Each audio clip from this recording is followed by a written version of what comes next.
Sa video, makikita na tila sinusunog ni Kuya ang mga plastic chairs na ito. At habang inaapoyan, parang may magic na unti-unting bumabalik ang ganda ng kulay ng mga upuan. Talaga namang nakaka-amaze at napaka-satisfying nitong tingnan. Tulad nito na mula sa maputla at puti, biglang naging makintab na kulay pula. Ang prosesong ito ay karaniwang ginagawa sa mga outdoor stadium na laging exposed sa araw.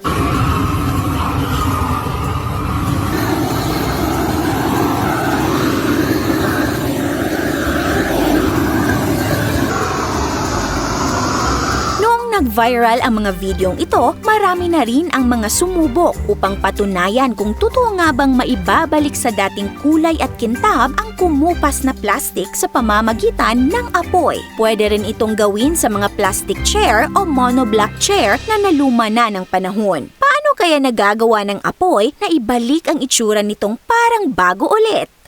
Alam nyo bang may science sa likod ng mga plastic chair na kumukupas ang kulay habang tumatagal? Ito ang nakikita sa mga stadium seats at outdoor furniture na laging ginagamit at exposed sa araw, ulan at init. Ang mga plastic chair ay karaniwang gawa sa polymers tulad ng polypropylene o high-density polyethylene kasama ang mga pigments na nagbibigay ng kulay nito. Kapag matagal itong nai-expose sa araw, unti-unting sinisira ng UV rays ang mga polymer bonds ng plastic. Dahil dito nadidegrade ang mga organic molecules sa ibabaw, kaya nagiging dilaw, maputla o kumukupas ang kulay ng upuan. Habang patuloy na nasisira ang surface layer, lumalabas ang mga fillers at pigments na nagiiwan ng manipis, pulbos o chalky na patong sa ibabaw ng plastic. At dahil pati ang mismong pigments ay naaapektuhan ng UV rays, lalo pang nawawala ang orihinal na kulay at kintab ng plastic chair sa paglipas ng panahon. Pero alam nyo bang may proseso para ma-restore sa dating anyo ang plastic chair? Ito ay ang flame polishing. Karaniwang isinasagawa ang prosesong ito gamit ang torch na lumilikha ng sobrang init at malinis na apoy. Paano ito gawin?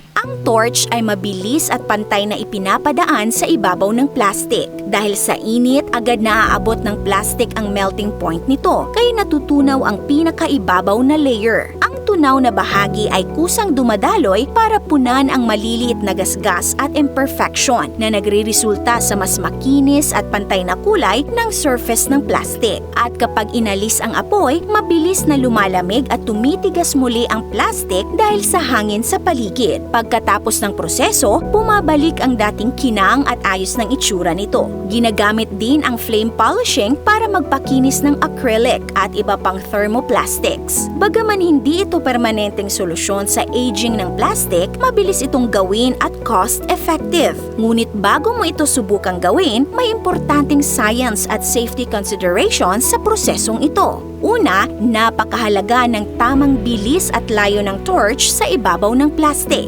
Critical din ang kasanayan ng operator. Kailangan ng steady na kamay at matalas na mata para maiwasan ang sobra o kulang na pag-init. Iba-iba rin ang flame temperature na kailangan sa bawat uri ng plastic. Higit sa lahat, dahil ginagamitan ng nasusunog na gas at malakas na init, mahalaga ang maayos na ventilation at tamang protective gear upang maiwasan ang aksidente. Isang halimbawa ng paggamit ng flame restoration sa malaking setup ay ginagawa sa isang stadium sa Australia, ang Cbus Super Stadium. Ayon sa ulat ng Daily Mail, ang mga upuan doon ay regular na tinutorch para maging makintab at panatilihin ang kulay nito. Base sa video ng Daily Mail, ginagawa daw nila ito before every home game. Linawin lang natin, hindi lahat ng stadium ginagawa ang flame restoration ng madalas, like every game or twice a week. Karaniwan po ay taon ang binibilang bago nila gawin ang flame restoration sa kanilang mga plastic chairs. Paalala lang sa mga kids, wag na wag nyo itong gayahin sa bahay dahil delikado po ito. At para naman sa mga adult, wag po itong gayahin kung kulang ang inyong kaalaman at lalo na kapag hindi